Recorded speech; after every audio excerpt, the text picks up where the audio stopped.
Hello friends, स्वागत है आपका मीनू सिंह की क्लासेस में। मैं आपकी होस्ट एंड दोस्त मीनू सिंह लेकर आ गई हूँ नया वीडियो। और आज हम देखेंगे झारखंड की कला और संस्कृति। झारखंड के कला और संस्कृति के मोस्ट इम्पॉर्टेंट 50 क्वेश्चन हम देखने का प्रयास करेंगे। ठीक है, कला और संस्कृति से 50 क्वेश्चन देखने का प्रयास करेंगे जिससे आपको एग्जाम में हेल्प होगा। ठीक है, चलिए स्टार्ट करते हैं। उससे पहले एक रिक्वेस्ट आता है कि अगर आपने अभी तक चैनल को सब्सक्राइब नहीं किया है तो चैनल को सब्सक्राइब कर लीजिए। वीडियो पसंद आए तो लाइक कीजिए, शेयर कीजिए। और झारखंड का कंप्लीट सॉल्यूशन आपको, झारखंड हिस्ट्री हो, ज्योग्राफी हो, पॉलिटी हो, इकोनॉमिक्स हो, ठीक है, मिसलेनियस हो, करंट अफेयर्स हो, सभी चीज़ें आपको एक जगह मिल रही है। करंट अफेयर्स की क्लासेस सुबह में 8 बजे, झारखंड जीके की क्लासेस रात को 9 बजे। तो आप लोग बिल्कुल इस चैनल से जुड़ सकते हैं क्योंकि आपको झारखंड का कंप्लीट सॉल्यूशन यहाँ पे मिल रहा है। और बहुत जल्द पेपर 1 का जो जीके जीएस पोर्शन है, करंट अफेयर्स का पोर्शन है, उस पर भी तैयारी हो रही है। उसका भी वीडियो आपको बहुत जल्द देखने को मिलेगा। ठीक है, अभी मेन फोकस आपको, अगर 14 जेपीएससी को टारगेट कर रहे हैं तो 110 क्वेश्चन आपका झारखंड जीके से ही बनेगा। तो इसके लिए आपको यहाँ पे मेहनत करनी चाहिए। अगर आप जेएसएससी के एग्जाम को टारगेट कर रहे हैं तो वहाँ पे 50 से 60 क्वेश्चन आपको वहाँ पे देखने को मिलेंगे। उसके लिए भी आपको झारखंड जीके पढ़ना चाहिए। तो इसीलिए आप इस चैनल से जुड़ सकते हैं। झारखंड जीके का वेटेज ज़्यादा है। ठीक है, बाकी पेपर 1 का भी फोकस किया जाएगा, लेकिन इसको कंप्लीट कर लेते हैं। यहाँ पे हमें ज़्यादा टारगेट करना है, यहाँ पे हमें ज़्यादा ध्यान देना है। तो इसको ज़्यादा फोकस करके अभी तैयारी करना है क्योंकि एग्ज़ाम डेट आपका 19 अप्रैल हो चुका है। 19 अप्रैल को अगर आपका एग्जाम होता है तो झारखंड जीके में आप कितना कर सकते हैं। और सबसे ज़्यादा स्कोरिंग सब्जेक्ट यही है। अगर 110 क्वेश्चन आपको पूछ रहा है तो आपको इसमें एटलीस्ट 95 से 100 क्वेश्चन तो बनाना ही बनाना है ताकि आप सिलेक्शन लिस्ट में आ सको, प्री आप क्वालिफाई कर सको। उसके लिए आपको 95 से 100 क्वेश्चन झारखंड जीके में करना चाहिए। उसके बाद बच गया तो पेपर 1 में आप जितना भी कर लें, 60, 70, 80 जितना भी कर लें, वो आपके लिए सेफ पोर्शन है। ठीक है, तो पहले तो झारखंड जीके कंप्लीट करना चाहिए। उसके बाद पेपर 2 को आप साइड बाय साइड चलाते रहिए क्योंकि वो लेंदी प्रोसेस है। उसमें लेंदी टॉपिक्स हैं, उसमें टॉपिक्स डिस्क्राइब नहीं किया गया है, इसमें टॉपिक डिस्क्राइब किया गया है। ये आप 1 महीने के अंदर भी अगर तैयारी करना चाहें तो झारखंड जीके को आप 90 से 100 के बीच में तैयारी कर सकते हैं, टारगेट कर सकते हैं। लेकिन 1 महीने में आप पेपर 1 का 70 से 80 कभी भी टारगेट नहीं कर पाएंगे। कभी भी इसकी अचीवमेंट आपको 70 से 80 नहीं मिल पाएगी। 1 महीने में आपको मैक्सिमम 40 से 50 आप कर सकते हैं। लेकिन झारखंड जी के आप अगर 90 से 100 करते हैं तो आपका 90 भी अगर करते हैं और 40 इसमें करते हैं तो 130 आप इसमें बना ले रहे हैं। अगर 50 कर लेते हैं तो 140 आप इसमें बना ले रहे हैं। तो इसके लिए ही आपको झारखंड जीके ज़्यादा पढ़ना चाहिए और इसीलिए मैं झारखंड जीके पे ही ज़्यादा फोकस कर रही हूँ। तो 50 क्वेश्चन देख लेते हैं आज का। झारखंड का कौन सा लोक नृत्य यूनेस्को की अमूर्त संस्कृति विरासत सूची में शामिल है? ये यूनेस्को की अमूर्त सांस्कृतिक विरासत में शामिल है। वो कौन सा नृत्य है आपका? पाइका है, छऊ है, कर्मा है या जपी है? ठीक है, कौन सा नृत्य है? सभी नृत्य फॉर्म ही है। तो कौन सा नृत्य है? ज़्यादा लेट ना करते हुए हम आंसर की तरफ बढ़ते हैं। छऊ नृत्य है। छऊ नृत्य आपका यूनेस्को की अमूर्त संस्कृति की विरासत में शामिल है। और इसके बारे में थोड़ा सा डिटेल देखें तो सरायकेला छऊ को, सरायकेला क्षेत्र में यह छऊ नृत्य परफॉर्म किया जाता है, को 2010 में यूनेस्को द्वारा मानवता की अमूर्त संस्कृति विरासत के रूप में मान्यता दी गई है। कब दी गई है? 2010 में दी गई है। और यह एक मुखौटा प्रधान नृत्य है। ठीक है, किस प्रकार का नृत्य है? तो मुखौटा प्रधान नृत्य है छऊ नृत्य। और इसको 2010 में यूनेस्को द्वारा मानवता की अमूर्त संस्कृति विरासत में शामिल किया गया है। ठीक है, सरायकेला क्षेत्र में इसका ज़्यादा परफॉर्मेंस होता है। ठीक है, अगला है, झारखंड के किस चित्रकला को 2020 में भौगोलिक सांकेतिक जीआई टैग प्रदान किया गया है? झारखंड में पहली बार जीआई टैग किसी चित्रकला को या किसी भी चीज़ को जीआई टैग मिला है, वो कौन है? तो आपका ऑप्शन है जादव पाटिया, ढोकरा कला, पैतकर या सोहराय और कोहबर। ठीक है, तो इसका आंसर क्या होगा? 2020 में जीआई टैग मिलने वाला केवल और केवल एक चित्रकला है, वो है सोहराय और कोहबर। सोहराय और कोहबर को जीआई टैग मिला है 2020 में और ये हजारीबाग जिला की सोहराय और कोहबर है।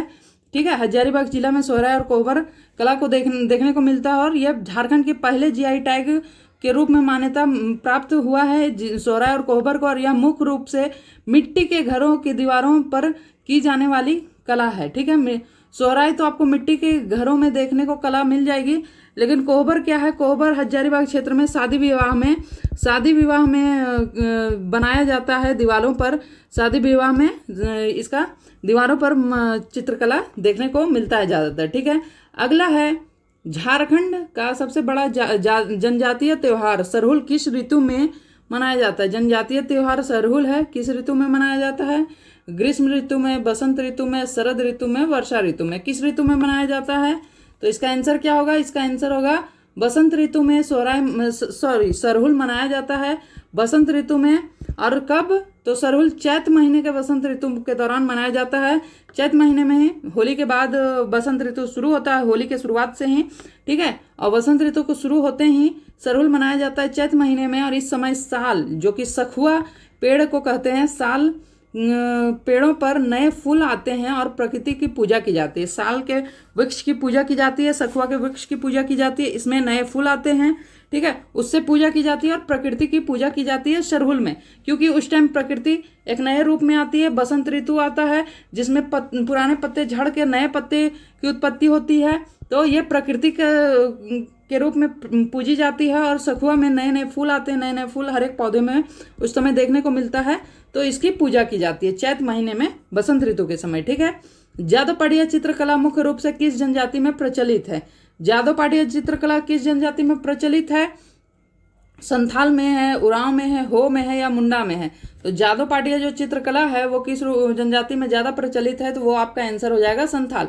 आप लोग आंसर जानते हैं तो आप लोग अपने कॉपी में नोट डाउन करते रहिए और लास्ट में कमेंट जरूर कीजिएगा कि आपने कितना करेक्ट किया। ठीक है, संथाल में जादव पाटिया प्रसिद्ध है।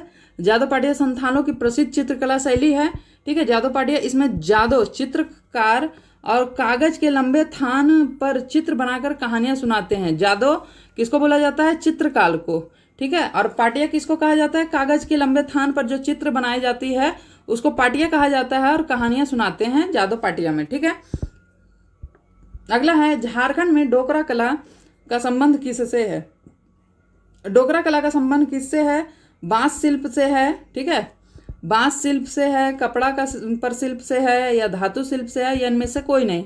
तो डोकरा कला झारखंड की एक प्रमुख कला है। ठीक है, डोकरा कला आपका झारखंड की एक प्रमुख कला है। जब कला और संस्कृति पर वीडियोस लेक्चर आएंगे, प्रमुख मंदिर, प्रमुख त्यौहार, प्रमुख कला, प्रमुख वाद्य यंत्र, इन सभी पर जब वीडियो आएंगे तो इसके बारे में डिटेल में देखेंगे। अभी बस ये जान लेते हैं कि ये कौन सी कला है। तो ये है धातु शिल्प कला। धातु शिल्प कला है। ठीक है, डोकरा कला लास्ट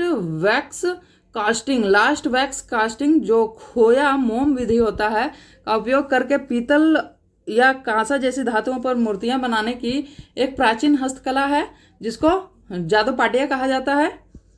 जादव पाटिया नहीं, डोकरा कला कहा जाता है। ठीक है, अगला है पाइका नृत्य में नर्तक किस तरह के वेशभूषा धारण करते हैं? पाइका नृत्य में नर्तक किस प्रकार की वेशभूषा धारण करते हैं?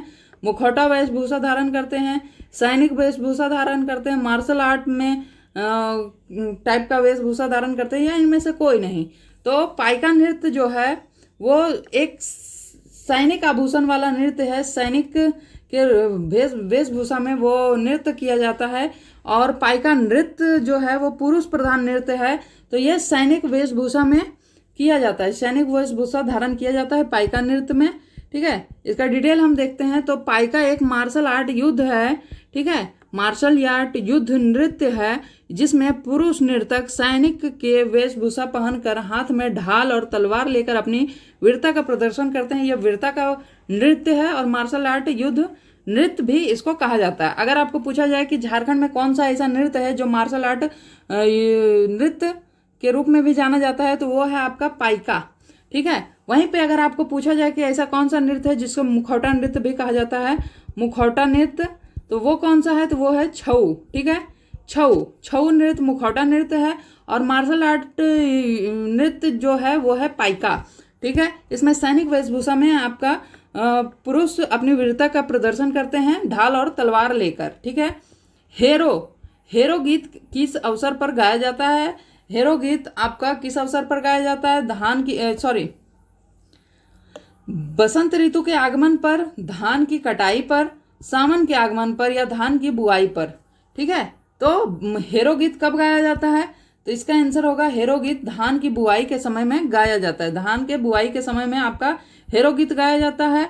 और हेरो गीत मुख्य रूप से हो जनजाति द्वारा धान की बुआई के समय गाया जाता है ताकि फसल अच्छी हो जनजाति द्वारा हेरो गीत गाया जाता है और धान की बुआई के समय गाया जाता है ताकि फसल अच्छी हो, यह मान्यता है। ठीक है, अगला आपका देखा जाए तो है निम्न में से कौन सा वाद्य यंत्र झारखंड का वायलिन कहा जाता है। तो झारखंड का जो वायलिन है वो कौन सा है? ढोलक है, संतूर है, केंद्री है, एक तारा है। झारखंड का वायलिन किसे कहा जाता है? तो झारखंड का वायलिन है केंद्री। केंद्री, ठीक है, केंद्रा या केंद्री, केंद्री को झारखंड का वायलिन कहा जाता है। और ये केंद्री जो है वो बनम के नाम से भी जाना जाता है। यह एक तंतु वाद्य यंत्र है। इसकी मधुर ध्वनि और बनावट के कारण इसे झारखंडी वायलिन भी कहा जाता है। झारखंडी वायलिन कौन है? केंद्री या बनम भी इसको कहते हैं। ठीक है, झारखंड में टुसु पर्व किस दिन मनाया जाता है? झारखंड में टुसु पर्व किस दिन मनाया जाता है? मकर संक्रांति, सरहुल, सोहराय या फगुआ के समय? किस समय टुसु पर्व मनाया जाता है? तो टुसु पर्व आपको देखने को मिल जाएगा मकर संक्रांति के समय में। आदिवासी जो जनजातियां हैं उनके लिए मकर संक्रांति के अवसर पर टुसु पर्व होता है और बाकी मकर संक्रांति मनाते हैं। तो ये टुसु पर्व मकर संक्रांति के समय मनाया जाता है। टुसु पर्व मकर संक्रांति के अवसर पर सूर्य की पूजा और टुसु नामक की एक कन्या की स्मृति में मनाया जाता है। टुसु नामक एक कन्या थी, उसकी स्मृति में टुसु पर्व मनाया जाता है। सूर्य की पूजा के लिए मनाया जाता है। मकर संक्रांति भी सूर्य की पूजा के लिए ही मनाया जाता है। यह मुख्य रूप से पंच परगना क्षेत्र में लोकप्रिय है। पंच परगना क्षेत्र में लोकप्रिय है कौन? टुसु पर्व। ठीक है, हालांकि झारखंड के सभी जगहों पर टुसु पर्व मनाया जाता है लेकिन पंच परगना में ज्यादा मनाया जाता है। ठीक है, आपको देखने को मिलेगा अगला क्वेश्चन, संथालों का प्रमुख लोक नृत्य कौन सा है? संथालों का प्रमुख लोक नृत्य जो सामूहिक रूप से किया जाता है, सामूहिक रूप से किया जाने वाला लोक नृत्य कौन सा है? पाइका है, छऊ है, जपी है या लांगड़े है? तो सामूहिक रूप किसको बोलते हैं? सामूहिक रूप उसको बोलते हैं जिसमें पुरुष भी हो और महिला भी हो। ठीक है, इसको सामूहिक रूप बोला जाता है। पुरुष और महिला दोनों ही साथ में नृत्य करें उसको सामूहिक रूप कहा जाता है। और ये कौन सा नृत्य है? तो ये आपको देखने को मिलेगा लांगड़े, क्योंकि पाइका पुरुष प्रधान है, छऊ पुरुष प्रधान है। जपी किस प्रकार की नृत्य है ये आप कमेंट करके बताइएगा। लांगड़े आपका सामूहिक नृत्य है। ठीक है, सामूहिक नृत्य है जो कि संथालों का प्रमुख लोक नृत्य भी है। ठीक है, लांगड़े संथालों का सबसे लोकप्रिय सामूहिक नृत्य है। इसे किसी भी खुशी के अवसर पर, त्योहार पर ढोल और मांदर की थाप पर किया जाता है। सामूहिक नृत्य लांगड़े जो है ढोल और मांदर की थाप पर किया जाता है और कभी भी किसी भी खुशी में इसको किया जाता है। ये इतना लोकप्रिय है आपको संथालों में। ठीक है, बाहा या बा पर्व का संबंध किस जनजाति से है? ठीक है, बाहा या बा पर्व का संबंध किस जनजाति से है और यह किस पर आधारित है? ठीक है, किस पर आधारित है? तो बाहा पर्व जो है वो हो संथाल में प्रचलित है या फिर संथाल में है, असुर में है, पहाड़िया में है? कौन सा जनजाति से संबंधित ये पर्व है? बाहा या हो बा? तो आपको देखने को मिलेगा संथाल में। संथाल में ये प्रचलित है, संथाल का महापर्व है ये बाहा या बा। ठीक है, अब संथाल की ये प्रकृति पर आधारित ये पर्व है बाहा या बा। बाहा का अर्थ है फूल। यह शुद्ध जल में से खेली जाने वाली होली है। ठीक है, बाहा एक होली के जैसा ही त्योहार है जिसमें शुद्ध जल से खेली जाती है। और बाहा का मतलब है फूल, जो फागुन महीने में नए फूलों के आगमन पर मनाई जाती है। फूल और पानी से ये खेली जाने वाली होली है जिसको फागुन में ही मनाया जाता है, होली के समय ही मनाया जाता है, लेकिन फूलों से और शुद्ध पानी से मनाया जाता है। इसमें रंग वगैरह नहीं मिलाए जाते। ठीक है, झारखंड का प्रसिद्ध हिजला मेला किस नदी के किनारे लगता है? हिजला मेला कहाँ लगता है? स्वर्णरेखा नदी, उत्तरी कोयल, मयूराक्षी या बड़ाकर? तो हिजला मेला आपको कहाँ देखने को मिलेगा? हिजला मेला आपको देखने का मिलेगा मयूराक्षी नदी पर, जिसको मोर नदी भी कहा जाता है। मोर नदी भी कहा जाता है मयूराक्षी नदी पर। ठीक है, यह मेला दुमका जिले के मयूराक्षी नदी के तट पर लगाया जाता है। इसकी शुरुआत कब से हुई थी? 1890 से, जो अंग्रेज उपायुक्त आर कास्टेयर्स ने इसकी मान्यता दी थी। हिजला मेला आयोजन करने की मान्यता कौन ने दिया था? अंग्रेज आयुक्त, जो उस तत्कालीन उपायुक्त था आर कास्टेयर्स ने इसकी अनुमति दी थी। 1890 से हिजला मेला दुमका जिले में मयूराक्षी नदी पर आयोजित किया जा रहा है। ठीक है, कोहबर कला जो है, कोहबर चित्रकला में कोह और बर का अर्थ क्या है? ठीक है, कोह और बर का अर्थ क्या है? कोह मतलब गुफा, वर मतलब दूल्हा, कोह मतलब अंधेरा या वर मतलब बड़ा, कोह मतलब कोना या बर माने बरगद, कोह माने कहानी और ब माने बादल। ठीक है, तो इसका मतलब क्या होगा? कोहबर का अर्थ क्या होगा? तो मैंने आपको बताया था कि हजारीबाग में यह प्रचलित चित्रकला है। हजारीबाग में यह प्रचलित चित्रकला, और इसको 2020 में जीआई टैग भी मिल चुका है। ठीक है, और ये शादी विवाह के समय में ज़्यादातर चित्रकला की जाती है। और कोहबर मतलब होता है, कोह मतलब गुफा और बर मतलब दूल्हा इसकी चित्रकारी करता है। और यहाँ पे बहुत सारे फूल पत्तियों का चित्र उकेरा जाता है। और इसका मतलब क्या हुआ, आप समझ गए? को मतलब गुफा और वर मतलब दूल्हा। ठीक है, यह विवाहित जोड़ों के कमरे, ठीक है, मतलब कमरे मतलब गुफा में की जाने वाली चित्रकला है। ठीक है, गुफा को संबोधित किससे किया गया है? विवाहित जोड़े के कमरे में। ठीक है, और वहीं पे यह चित्रकला उकेरी भी जाती है, जिसमें प्रजनन और प्रेम के प्रतीकों का चित्रण होता है, जिसमें प्रजनन संबंधी और प्रेम के प्रतीकों का चित्रण होता है। ठीक है, आपका विवाहित जीवन हंसी खुशी से आगे बढ़े, इसका चित्रण उस कोहबर चित्रकला में उकेरी जाती है। ठीक है, चलिए अगला है, मुंडा जनजाति में पाहन का क्या अर्थ है? पाहन का अर्थ क्या है? राजनीतिक कार्य करना, संपन्न करना, वैवाहिक अनुष्ठान संपन्न करना, धार्मिक अनुष्ठान संपन्न करना या सामाजिक कार्य संपन्न करना। ठीक है, मुंडा जनजाति में पाहन का क्या अर्थ है? तो मुंडा जनजाति में पाहन का अर्थ है धार्मिक अनुष्ठान संपन्न करना। ठीक है, धार्मिक अनुष्ठान संपन्न करना।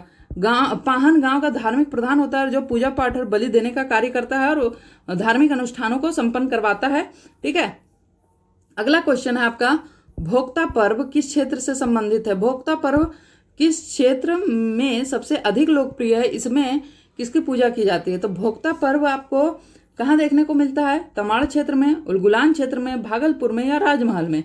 भोक्ता पर्व आपको तमाड़ क्षेत्र में देखने को मिलता है। ठीक है, और इसकी किसकी पूजा की जाती है? तो तमाड़ क्षेत्र में बुद्ध बाबा की पूजा की जाती है। यह बसंत और गर्मियों के बीच मनाया जाता है। बसंत ऋतु जा रही होती है और गर्मियां आ रही होती है, इसी के बीच में तमाड़ बुद्ध बाबा की पूजा की जाती है, जिसमें श्रद्धालु उपवास रखते हैं। और यह कहाँ होता है? तमाड़ क्षेत्र में होता है। ठीक है, क्लियर? भोक्ता पर्व। कर्मा त्योहार में किस वृक्ष की डाली की पूजा की जाती है? कर्मा में किस वृक्ष की पूजा की जाती है? साल वृक्ष की, पलास की वृक्ष की, कर्मा वृक्ष की या महुआ वृक्ष की? ठीक है, तो किसकी पूजा की जाती? तो कर्मा त्योहार में किस वृक्ष की डाली की पूजा होती है? ये कर्मा वृक्ष की पूजा होती है। ठीक है, ये एक ऐसा त्योहार है, इसका पेड़ भी है, इसकी पेड़ की पूजा भी होती है, इसका नृत्य भी है, कर्मा हम नृत्य भी करते हैं। फिर में कर्मा के त्योहार पर कर्मा नृत्य भी किया जाता है, कर्मा त्योहार भी है, कर्मा वृक्ष भी है। ठीक है, तो एक ऐसा त्योहार, इसको आप मान सकते हैं या वृक्ष मान सकते हैं, जिसको आप कई तरीके से जानते हैं। जैसे कि वृक्ष है, इसकी पूजा होती है, इसका नृत्य भी है, और यह किसके से संबंधित त्योहार है? तो भाई बहन के प्रेम और प्राकृतिक शक्ति का प्रतीक है कर्मा त्योहार। इसमें करम के डाली को आंगन में गाड़कर पूजा की जाती है। क्लियर? चलिए, नटुआ नृत्य किस प्रकार के नृत्य है? नटुआ नृत्य महिला प्रधान नृत्य है, पुरुष प्रधान नृत्य है। महिला पुरुष मतलब इसको क्या बोलते हैं? सामूहिक नृत्य है या फिर बच्चों के लिए नृत्य है। ठीक है, तो नटुआ नृत्य क्या है? तो नटुआ नृत्य आपको पुरुष प्रधान नृत्य है, पुरुष प्रधान नृत्य है नटुआ नृत्य। इसमें पुरुष महिलाओं की वेशभूषा पहनकर नृत्य करते हैं, और यह एक प्रकार का खेल नृत्य है। ठीक है, खेलते हैं, इसमें खेल नृत्य है। ठीक है, ये एक प्रकार का खेल नृत्य है और पारंपरिक नृत्य है नटुआ नृत्य। ठीक है, ओहिरा गीत किस संबंध किस त्योहार से है? ओहिरा गीत किस त्योहार से संबंधित है? कब गाया जाता है? ठीक है, सरहुल में गाया जाता है, सरहुल से संबंधित है। टूसू में गाया जाता है, टूसू से संबंधित है। या चैती में गाया जाता है, चैती से संबंधित है। या फिर वंदना या सोहराय में गाया जाने वाला गीत है ओहराय। ठीक है, ओहिरा कब गाया जाता है? तो ओहिरा आपको गाया जाता है वंदना या सोहराय में। ठीक है, ये वंदना या सोहराय से संबंधित है। पशुओं के सम्मान में गाया जाने वाला गीत है ओहिरा गीत। ठीक है, ये किसके सम्मान में गाया जाता है? तो पशुओं के सम्मान में गाया जाने वाला गीत है और यह वंदना और सोहराई से संबंधित है, क्योंकि सोहराई पर्व भी प्रकृति और पशुओं से संबंधित ही पर्व है। ठीक है, अगला है झारखंड के किस जिले को सांस्कृतिक राजधानी के रूप में जाना जाता है? सांस्कृतिक राजधानी के रूप में किसे जाना जाता है? धनबाद, देवघर, रांची, रामगढ़। तो ये किसे जाना जाता है? तो इसका आंसर क्या होगा? सांस्कृतिक राजधानी आपको धनबाद देवघर देखने को मिलता है, वहीं पे कोयला राजधानी आपको धनबाद देखने को मिलता है, कोयला राजधानी। सांस्कृतिक राजधानी देवघर है, वहीं पे कैपिटल ऑफ झारखंड आपको रांची देखने को मिलता है। ठीक है, इंडस्ट्रियल राजधानी आप देखने को मिलेगा जमशेदपुर।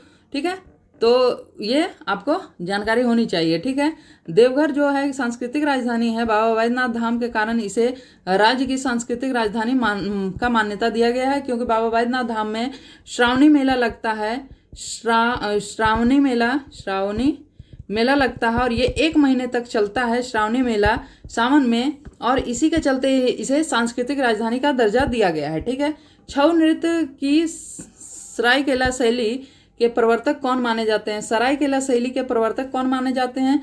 श्यामचरण पति, गुरु शशधर आचार्य, मंगलाचरण मोहंती या सुधेंद्र नारायण सिंह। ठीक है, तो छऊ नृत्य के जो सरायकेला शैली के प्रवर्तक हैं वो सुधेंद्र नारायण सिंह को माना जाता है। ठीक है, और सभी सम्मानित हैं छऊ नृत्य के कला संस्कृति से। ठीक है, सुधेंद्र नारायण, इन्होंने ही छऊ नृत्य को अंतर्राष्ट्रीय स्तर पर पहली बार 1938 में प्रदर्शित किया था। सुधेंद्र नारायण सिंह ने ही छऊ नृत्य को अंतर्राष्ट्रीय स्तर पर ले गया था। ठीक है, चलिए आगे देखते हैं। पैतकर चित्रकला का मुख्य केंद्र कौन सा गांव है? पैतकर चित्रकला कहाँ देखने को मिलता है? आमादुबी में, हजारीबाग में, दुमका में या जामताड़ा में? ठीक है, तो पैतकर चित्रकला जो है वो आमादुबी में देखने को मिलता है, जो कि आपको पूर्वी सिंहभूम है। ठीक है, इसे स्क्रॉल पेंटिंग भी कहा जाता है। पैतकर चित्रकला को स्क्रॉल पेंटिंग भी कहा जाता है और ये आमादुबी के पेंटर्स विलेज के नाम से जाना जाता है। आमादुबी को पेंटर्स विलेज के नाम से जाना जाता है, स्क्रॉल पेंटिंग के नाम से भी आपको इसको पैतकर कला को देखा जाता है। ठीक है, पैतकर कला को।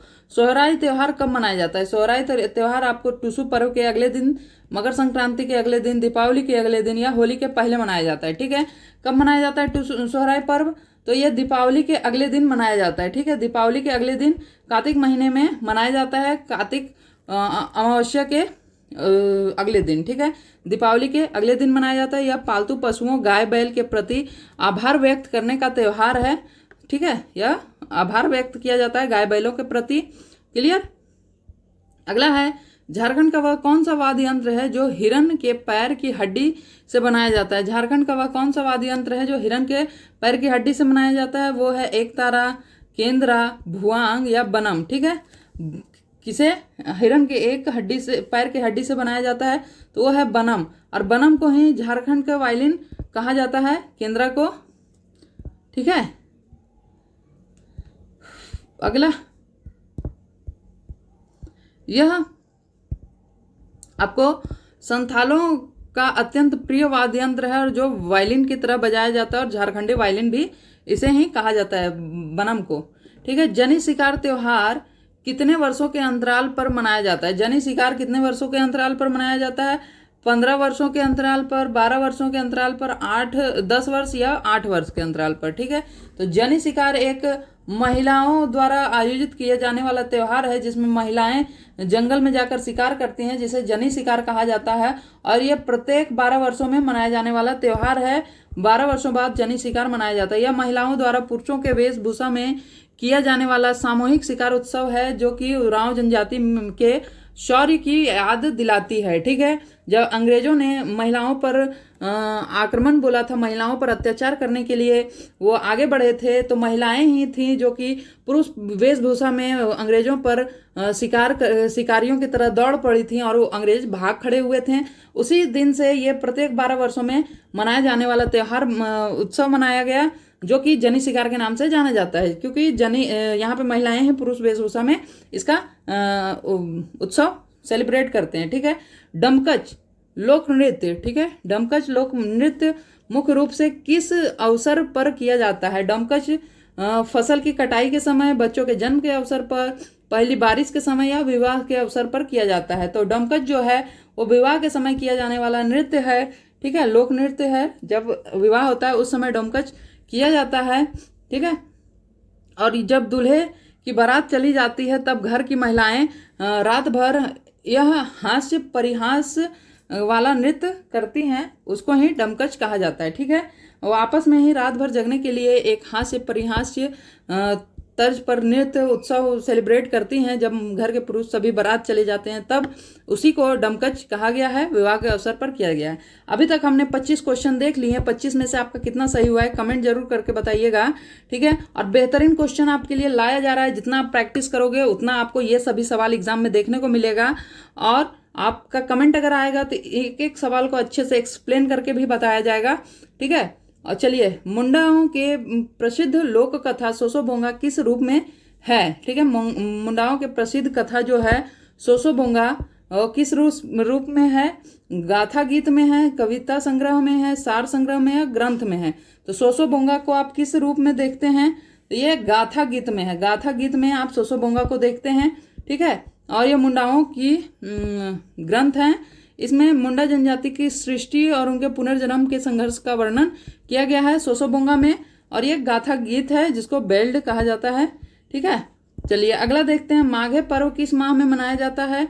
माघे पर्व किस माह में मनाया जाता है? वैशाख माह में, चैत्र माह में, माघ में या श्रावण में, ठीक है। तो माघे नाम से ही पता चल रहा है माघे माघ में ही मनाया जाता है, माघ महीने में ही मनाया जाता है। और ये कब आता है? तो जनवरी फरवरी में माघ महीना आता है, ठीक है। यह हो जनजाति का मुख्य त्योहार है जो कृषि वर्ष की समाप्ति पर मनाया जाता है और जनवरी फरवरी के समय इसे सेलिब्रेट किया जाता है, ठीक है, माघे पर्व।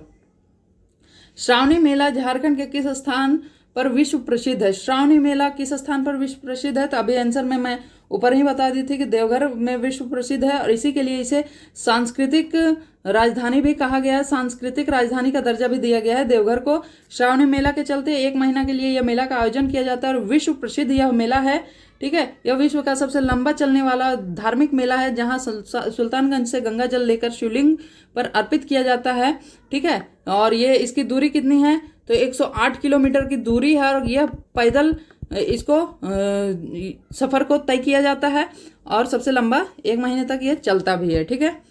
चलिए, झूमर नृत्य की 2 मुख्य श्रेणियां कौन सी है? झूमर नृत्य की 2 मुख्य श्रेणियां कौन सी है? जदुर है, दंसाई है, डोमकच है या मर्दाना झूमर और जनी झूमर है? तो झूमर से संबंधित है तो झूमर ही होगा। मर्दाना झूमर और जनी झूमर है 2 मुख्य श्रेणियां इसकी। मर्दाना पुरुषों द्वारा की जाती है और जनानी महिलाओं द्वारा की जाने वाली झूमर है, ठीक है। क्लियर? इसमें ज़्यादा जानने की कोई ज़रूरत ही नहीं है।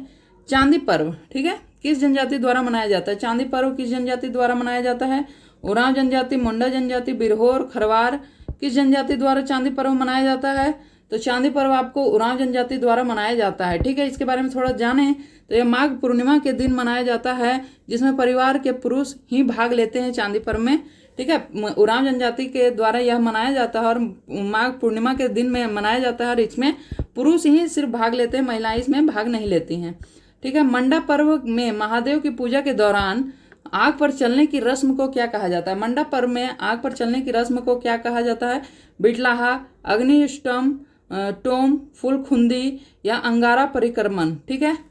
तो इसे क्या कहा जाता है? इसे कहा जाता है आपका फुलखुंदी। फुलखुंदी कहा जाता है। मंडा पर्व में महादेव की पूजा के दौरान आग पर चलने की रस्म को फुलखुंदी कहा जाता है। नंगे पैर दहकते अंगारा पर चलने की इस कठिन परंपरा को फुलखुंदी कहा जाता है। ये आपको क्लियर हो गया, ठीक है। मुंडारी टूड कोठारी पुस्तक के लेखक कौन है? मुंडारी टूड कोठारी के पुस्तक कौन है? और आज ही मैंने मॉर्निंग में करंट अफेयर्स की क्लासेस में पुस्तक और लेखक डाला है, ठीक है। तो जाकर उसको भी देख लीजिएगा, वहां से भी बहुत सारे पुस्तक आपको क्लियर हो जाएंगे, ठीक है। तो कौन है इसके लेखक? तो ये हैं पीके मित्रा। पीके मित्रा हैं मुंडारी टूड कोठारी के लेखक। यह मुंडारी लोकगीतों और संस्कृति पर एक महत्वपूर्ण दस्तावेज है मुंडारी टूड कोठारी, ठीक है। झारखंड में कुम्हार कला का मुख्य आधार क्या है? कुम्हार कला का मुख्य आधार क्या है? बलुआ मिट्टी, ठीक है, बालूमाथ मिट्टी यहाँ पे हो गया, बलुआ मिट्टी, सीमेंट, चूना पत्थर या चाक और मिट्टी। तो कुम्हार कला का मुख्य आधार क्या है? चाक और मिट्टी। चाक और मिट्टी पर वो अपनी कला उखेरते हैं। टेराकोटा शिल्प झारखंड के ग्रामीण अंचलों में अत्यधिक विकसित है टेराकोटा शिल्प, जिसको कुम्हारों की कला कही जाती है, टेराकोटा, जिसमें चाक और मिट्टी का उपयोग किया जाता है। अग्नि नृत्य किस देवता को समर्पित है? अग्नि नृत्य सोम देवता, विष्णु देवता, महादेव या ब्रह्मा, ठीक है। तो अग्नि नृत्य किसको समर्पित है? ये आपको महादेव को समर्पित है, जो कि मंडा पर्व में किया जाता है, मंडा पर्व में। और इसको आग पर चलने की चला जाता है, अंगारों पर चला जाता है, और इसको क्या कहा जाता है? फुलखुंदी, फुलखुंदी, ठीक है, फुलखुंदी। अभी ऊपर ही देखे, अग्नि नृत्य भी इसको कहा जाता है, ठीक है। किसे समर्पित है? महादेव को, ठीक है। एक धार्मिक नृत्य है जो मंडा पूजा के दौरान किया जाता है, ठीक है। गोंग क्या क्या है? गोंग क्या है? बांस की बना छाता, लकड़ी से बना छाता, लोहे से बना छाता या पत्ते से बना छाता। तो गोंग जो है वो पत्ते से बना छाता है। गोंग क्या है? पत्ते से बना छाता है। क्लियर? पत्ते से बना छाता है। रेनकोट है, जनजातीय क्षेत्रों में पलास या साल के पत्तों से वर्षा के समय बचने के लिए इसे बनाया जाता है, जिसको आप क्या कहते हैं? जिसको क्या कहते हैं? गोंग, ठीक है। कोहबर चित्रकला मुख्य रूप से किन जिलों में प्रसिद्ध है? कोहबर चित्रकला जो है वो हजारीबाग और चतरा क्षेत्र में प्रसिद्ध है, ठीक है। कोहबर चित्रकला, शादी विवाह के समय में यह चित्रकला उकेरी जाती है। कोह का मतलब है गुफा और चित्र का मतलब है, सॉरी, बर का मतलब है दुल्हा, ठीक है। यह कला इन क्षेत्रों की बिरहोर और अन्य जनजातियों में सदियों से प्रचलित है, ठीक है। जब विवाह के समय, विवाह के बाद जब लड़का घर आता है तो उसके गुफा मतलब उसके कमरे में यह चित्रकला उकेरी जाती है, ठीक है। सरहुल त्योहार का विसर्जन स्थल क्या कहा जाता है? सरहुल त्योहार का विसर्जन स्थल क्या कहा जाता है? अड़ीवा, गड़ीवा, सरना या शासन, ठीक है। तो सरहुल त्योहार का जो विसर्जन स्थल है उसको गड़ीवा कहा जाता है। गिड़ीवा, गिड़ीवा सरहुल त्योहार का विसर्जन स्थल है। सरहुल के फूलों को नदी या तालाब में विसर्जित करने के स्थान को गिड़ीवा कहा जाता है। जहाँ पे विसर्जित किया जाता है उसे गिड़ीवा कहा जाता है। क्लियर? जदुर नृत्य किस जनजाति का प्रमुख नृत्य है? जदुर नृत्य किस जनजाति का प्रमुख नृत्य है? आपका संथाल, उरांव, मांझी या मुंडा। तो किस जनजाति का प्रमुख नृत्य है जदुर नृत्य? जदुर नृत्य आपका मुंडा जनजाति का प्रमुख नृत्य है। जदुर नृत्य जो है यह एक लयबद्ध सामूहिक नृत्य है जिसमें पुरुष महिलाएं दोनों भाग लेती हैं, ठीक है। पुरुष महिलाएं, स्त्री और पुरुष दोनों भाग लेती हैं। यह सामूहिक नृत्य है जदुर नृत्य, ठीक है। और मुंडा जनजाति में यह प्रसिद्ध है। क्लियर? अगला है झारखंड की किस जनजाति में गोदान को अत्यधिक महत्व दिया गया है? झारखंड के किस जनजाति में गोदान को अधिक महत्व दिया गया है? तो मुंडा, उरांव, असुर, हो। किस जनजाति को अधिक महत्व दिया गया है गोदान को? तो उरांव ने गोदान को अधिक महत्व दिया है। और ये उरांव महिलाओं में गोदान गुदवाना एक अनिवार्य परंपरा मानी जाती है, ठीक है। एक अनिवार्य परंपरा उरांव महिलाओं में गोदान गुदवाना माना जाता है, ठीक है। फगुआ गीत किस त्योहार के अवसर पर गाया जाता है? फगुआ गीत जो है वो कब गाया जाता है? तो फगुआ में ही गाया जाता है, जिसको होली के रूप में हम मनाते हैं, ठीक है। होली के रूप में बसंत ऋतु के आगमन के खुशी में हम लोग मनाते हैं। और इसके बाद ही हमारा चैत्र नवरात्रे से हमारा नववर्ष प्रारंभ होता है, ठीक है। फगुआ के बाद फागुन मास में गाए जाने वाले इन गीतों में श्रृंगार और हास्य का पुट होता है और इसे फगुआ गीत कहा जाता है, ठीक है। टुसु शब्द का शाब्दिक अर्थ क्या है? टुसु शब्द का शाब्दिक अर्थ आपका है कुंवारी कन्या, कुंवारे पुरुष, विवाहित पुरुष या विवाहित कन्या। तो टुसु पर्व जो है, टुसु शब्द जो है वो कुंवारी कन्याओं से संबंधित है। शाब्दिक अर्थ है टुसु का कुंवारी कन्या। यह पर्व एक लोक कथा पर आधारित है जिसमें टुसु नाम की कन्या के बलिदान की याद में चौड़ल बनाया जाता है, चौड़ल बनाया जाता है और टुसु पर्व मनाया जाता है। और इसको सूर्य की उपासना भी की जाती है, सूर्य की उपासना भी की जाती है, सूर्य की पूजा भी इसमें की जाती है टुसु पर्व में, ठीक है। और ये मकर संक्रांति के समय ही मनाया जाता है टुसु पर्व। आपको क्लियर होगा, ऊपर भी मैंने अच्छे से एक्सप्लेन किया है, ठीक है। देशावली क्या है? देशावली वह स्थान है जहाँ पर गाँव के लोग निवास करते हैं, वह स्थान है जहाँ पे गाँव का सभा लगता है, वह स्थान है जहाँ पे गांव का पुजारी रहता है, या वह स्थान है जहाँ गांव के देवता निवास करते हैं, ठीक है। तो देशावली क्या है? देशावली आपका वह स्थान है जहाँ पे गांव के देवता निवास करते हैं, देशावली कहा जाता है। वह स्थान जहाँ के गांव के देवता निवास करते हैं। जनजातीय समाज में ग्राम देवता के निवास स्थान को देशावली या जाहिर थान भी कहा जाता है, ठीक है। देशावली कहा जाता है या जाहिर थान भी कहा जाता है ग्रामीण देवता के निवास स्थान को, ठीक है। डोकरा कला में किस धातु का मिश्रण होता है? डोकरा कला में किस धातु का मिश्रण होता है? तांबा जस्ता टीन का, सोना जस्ता टीन का, तांबा चांदी और टीन का, तांबा जस्ता और लोहा का किसका मिश्रित रूप होता है? डोकरा कला। तो डोकरा कला में धातु कला इसको कहा जाता है, और यहाँ पे तांबा जस्ता और टीन का मिश्रण होता है। ठीक है, तांबा जस्ता और टीन का मिश्रण होता है, और यह एक पुरानी मिश्रित धातु तकनीक है जिसमें घड़वा कला, जिसे घड़वा कला भी कहा जाता है। ठीक है, डोकरा कला को क्या कहा जाता है? तो घड़वा कला भी कहा जाता है। क्लियर? यहाँ पर धातुओं से चित्रकला उकेरी जाती है। ठीक है, हेरो गीत का गायन किस वाद्य यंत्र के साथ किया जाता है? हेरो गीत का गायन केंद्रा और बनाम के साथ, मांदर और बनाम के साथ, मांदर और नगाड़ा, भुवंग और बनाम के साथ। ठीक है, तो हेरो गीत का गायन किस वाद्य यंत्र के साथ किया जाता है? वो है मांदर और नगाड़ा के साथ हेरो गीत का गायन किया जाता है। और यह लयबद्ध गीत कृषि कार्यों में उत्साह भरने के काम करता है। आपका मांदर और नगाड़ा के साथ किया जाता है हेरो गीत का गायन। ठीक है, कर्मा नृत्य में कितने प्रकार की झूमर होती है? कर्मा नृत्य में 2 प्रकार की झूमर होती है। आपका जनानी झूमर और मर्दाना झूमर। ठीक है, 2 प्रकार का नृत्य होता है। अधरतिया होता है और भिनसरिया होता है। ठीक है, अधरतिया और भिनसरिया होता है। यह समय के आधार पर नृत्य के अलग अलग रूप हैं। जब एक आपका कर्म को पूज लिया जाता है, कर्म का वृक्ष की पूजा कर ली जाती है, उसके बाद अधरतिया में किया जाता है, आधी रात में किया जाने वाला नृत्य है। और दूसरा जब उसका विसर्जन करने जाना होता है तब किया जाने वाला नृत्य भिनसरिया नृत्य कहलाता है। झूमर की कर्मा नृत्य की 2 प्रकार है। वो झूमर की जनाना झूमर और मर्दाना झूमर 2 प्रकार होता है। हम झूमर में चले गए थे। ठीक है, कंफ्यूजन नहीं बांटिएगा। ठीक है, अगला है आपका संथाल समाज में विवाह को क्या कहा जाता है? संथाल समाज में विवाह को क्या कहा जाता है? हरन विवाह, आयोजन विवाह, अरंडी, बापला विवाह। ठीक है, तो संथाल समाज में आपको विवाह को बापला विवाह कहा जाता है। ठीक है, संथाल समाज में बापला विवाह कहा जाता है। विवाह को बापला विवाह, इतुत बापला और किरिंग बापला इसके प्रसिद्ध विवाह हैं संथाल समाज में। इतुत बापला और किरिंग बापला प्रसिद्ध विवाह हैं संथाल समाज के। बाकी ये सभी भी हरन विवाह, आयोजित विवाह, अरंडी, ये सभी भी आपको विवाह के ही रूप देखने को मिलते हैं। धूमकुड़िया किस जनजाति का युवा ग्रह है? धूमकुड़िया आपको किस जनजाति में देखने को मिलता है?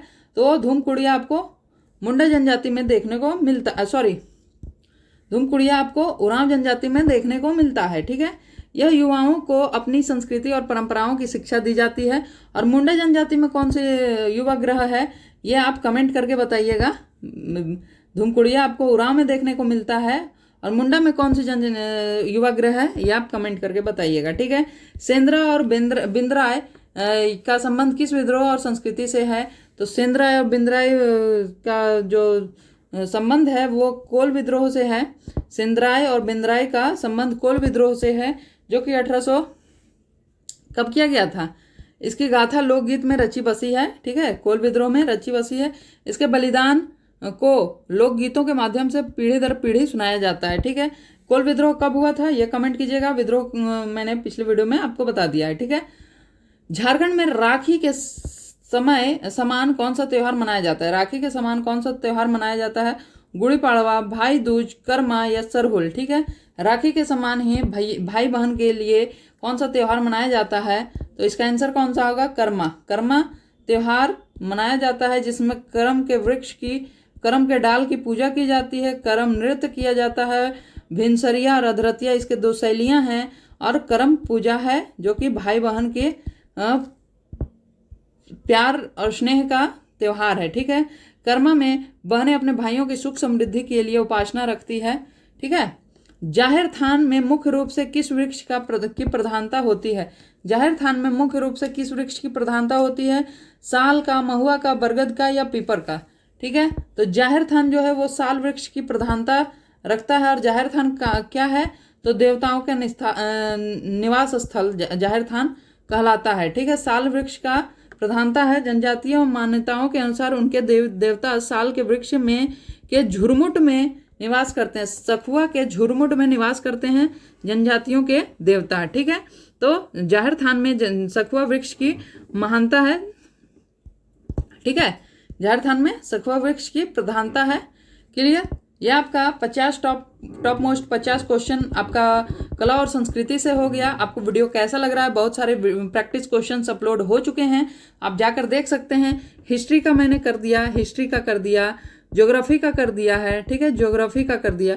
इकोनॉमिक में इकोनॉमिक सर्वे और बजट दोनों ही वीडियो अपलोड हो चुके हैं। ये कला और संस्कृति का मिक्स 50 क्वेश्चन था।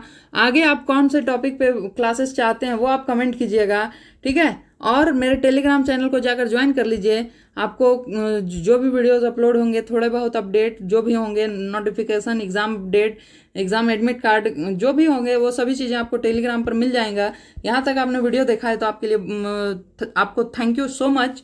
और अब आपको बस एक काम करना है, वीडियो पसंद आए तो लाइक कीजिए, अपने दोस्तों में शेयर कीजिए ताकि ज़्यादा से ज़्यादा लोग कनेक्ट हो पाएँ, और चैनल को सब्सक्राइब कर लीजिए ताकि हमें सपोर्ट मिल सके और हम आपके लिए और बेहतरीन कंटेंट लेकर आएँ। आपको कहीं भटकने की ज़रूरत ना हो।